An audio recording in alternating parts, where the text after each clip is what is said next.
नमस्कार। आज बात करेंगे एक ऐसे नए कानून की जो हम सबकी व्यक्तिगत सुरक्षा से जुड़ा है। और इसे समझने के लिए ना हम एक सच्ची घटना का सहारा लेंगे जो झारखंड में हुई थी। तो सवाल ये है कि किसी का पीछा करना ये कितना गंभीर है। क्या ये बस एक कह सकते हैं एक छोटी मोटी बात है या फिर इसके कानूनी नतीजे भी हो सकते हैं। आइए इस कहानी में ही इसका जवाब ढूंढते हैं।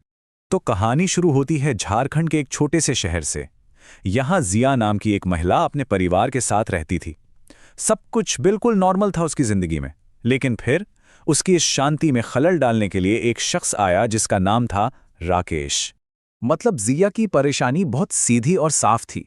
ये जो राकेश था वो उसे लगातार तंग कर रहा था और उसकी हरकतों की वजह से जिया बहुत ही असहज और कह सकते हैं असुरक्षित महसूस करने लगी थी। और देखिए, ये कोई एक आध बार की बात नहीं थी। ये उत्पीड़न का एक पैटर्न बन चुका था। कभी राकेश जिया के घर के पास आके खड़ा हो जाता, तो कभी जब वो बाहर जाती तो उसका पीछा करता, और तो और उसे बार बार फोन कॉल्स करके भी परेशान करता था। मतलब उसकी हरकतें दिन ब दिन बढ़ती ही जा रही थीं। फिर एक दिन मतलब हद ही हो गई। जिया बाजार से घर लौट रही थी और राकेश ने बीच रास्ते में उसे रोक लिया। वो उससे जबरदस्ती बात करने की कोशिश करने लगा। जिया ने साफ साफ मना किया लेकिन वो अपनी जिद पर अड़ा रहा, हटा ही नहीं। उस पल जिया पर क्या बीती होगी, वो कितनी डर गई होगी। लेकिन जिया डरी पर चुप नहीं बैठी। उसने हिम्मत दिखाई और एक बहुत जरूरी कदम उठाया। घर आके उसने फौरन अपने परिवार को सब कुछ बताया और फिर पुलिस को भी खबर दी। पुलिस ने मामले की जांच की और राकेश को गिरफ्तार कर लिया। और इस तरह ये पूरा मामला अदालत तक जा पहुंचा। तो अब कहानी का रुख अदालत की तरफ मुड़ता है। और यहां पर मामला सिर्फ राकेश की हरकतों का नहीं था, बल्कि ये केस एक बड़े सवाल से जुड़ा था। महिलाओं की सुरक्षा, उनका सम्मान और सबसे बढ़कर किसी की निजी आजादी की हदें कहां तक हैं। कोर्ट में जब सुनवाई शुरू हुई तो सबूत एक के बाद एक सामने आने लगे। वहां मौजूद गवाहों ने बताया कि हां, उन्होंने राकेश को ऐसा करते देखा है।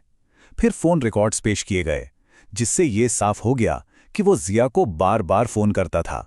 मतलब सब कुछ शीशे की तरह साफ था कि राकेश लगातार जिया को परेशान कर रहा था। अब इसी बीच कोर्ट के बाहर एक दिलचस्प चीज हो रही थी। डब्ल्यू दास नाम के एक लीगल एक्सपर्ट, मतलब कानून के जानकार, वहां मौजूद लोगों से बात कर रहे थे। उनका मकसद था कि ये जो नया कानून है, भारतीय न्याय संहिता, जिसे BNS कहते हैं, उसकी बातें आम लोगों को आसान भाषा में समझाई जाएं। तो डब्ल्यू दास ने लोगों को बताया कि राकेश ने जो किया वो कानून की नज़र में एक बहुत खास तरह का अपराध है। उन्होंने BNS यानी भारतीय न्याय संहिता की धारा 76 का हवाला दिया। ये धारा बिल्कुल साफ साफ कहती है कि अगर कोई किसी का पीछा करता है, उसकी मर्जी के खिलाफ उससे कांटेक्ट करने की कोशिश करता है या फिर इंटरनेट पर उसकी जासूसी करता है, तो ये सब कुछ एक जुर्म है। उन्होंने बहुत ही सीधे शब्दों में कहा, इसी को स्टॉकिंग कहते हैं और ये कानून के हिसाब से एक अपराध है। बिल्कुल सीधी और साफ बात जो हम सबको पता होनी चाहिए। चलिए अब वापस कोर्ट के अंदर चलते हैं, जहां कहानी अपने सबसे अहम मोड़ पर थी। सारे सबूत देखे जा चुके थे, सभी दलीलें सुनी जा चुकी थीं और अब वक्त था अदालत के फैसले का। और फैसला बिल्कुल साफ और सीधा था। अदालत ने तमाम सबूतों को देखते हुए राकेश को स्टॉकिंग के जुर्म का दोषी करार दिया और सजा सुनाई। अब जरा सजा की बात भी कर लेते हैं, क्योंकि कानून इस मामले को हल्के में नहीं लेता। अगर कोई ये जुर्म पहली बार करता है तो उसे 3 साल तक की जेल हो सकती है। और सोचिए, अगर कोई यही गलती दोबारा करता है तो सजा और भी सख्त है, 5 साल तक की जेल। और हाँ, दोनों ही सूरतों में जेल के साथ साथ जुर्माना भी लग सकता है। तो राकेश को सजा तो मिल गई, लेकिन इस पूरे मामले का अंत सिर्फ इतना ही नहीं था। असल में ये समाज के लिए भी एक बहुत बड़ा सबक था। चलिए देखते हैं कि इस कहानी से क्या सीख मिलती है। इस पूरी अदालती कार्रवाई के बाद वहां मौजूद लोगों को एक बात तो साफ समझ आ गई कि जिसे अक्सर एक छोटी मोटी हरकत समझकर नजरअंदाज कर दिया जाता है, वो असल में एक गंभीर अपराध है। किसी का बार बार पीछा करना, उसे परेशान करना, ये कानून की नज़र में बिल्कुल भी स्वीकार्य नहीं है। और आखिर में, जैसा कि डब्ल्यू दास ने बहुत सही कहा कि हमें हमेशा दूसरों की आज़ादी और उनके सम्मान का ध्यान रखना चाहिए और कानून का पालन करना चाहिए।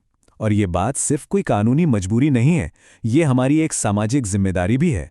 तो ये कहानी हमें एक बहुत ही ज़रूरी सवाल के साथ छोड़ जाती है कि जब हम अपने अधिकारों को और साथ ही दूसरों के अधिकारों को भी समझते हैं तो ये चीज़ एक ज़्यादा सुरक्षित और सम्मानजनक समाज बनाने में हमारी मदद कैसे करती है।